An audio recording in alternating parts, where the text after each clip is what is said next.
So this morning we are going to be making mini fruit cakes. You will need self-raising flour 100 grams, caster sugar 100 grams, butter or margarine 100 grams, dried fruit or maybe dried apricots 50 grams and 2 eggs. For the equipment you will need a cupcase tin, some paper cases, a sieve, scales, a wooden spoon, a mixing bowl, 2 metal spoons, and I'm also adding a whisk because I like to whisk the egg before I add it. You will need to set your oven to 200 degrees Celsius, that's gas mark 6. It's always best to preheat the oven before you do any baking. I'm now ready to assemble my ingredients. I've sieved the flour into the mixing bowl.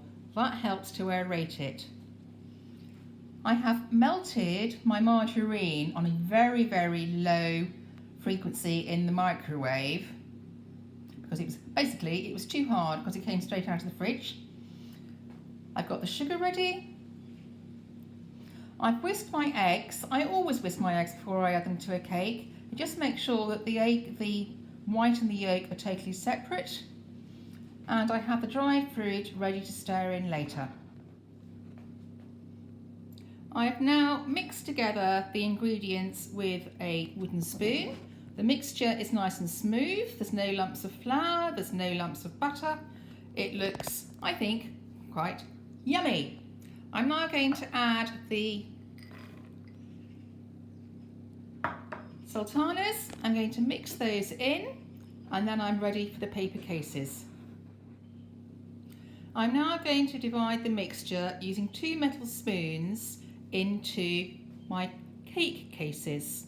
I like to use 2 metal spoons rather than using the wooden spoon because I find it gives you a more precise fill of the cupcake cases. My cakes are now ready to go into the oven for approximately 20 minutes until they're all golden. Make sure that you use an oven mitt so you don't get burnt by putting the cakes in the oven. I've now taken the cakes out of the oven. I tested them with a skewer, but you can also test them by just pressing them with your finger, and if they bounce back, they will be done. I'm now going to transfer them to a cooling rack to enable them to cool down. You can then choose whatever decoration you want to use.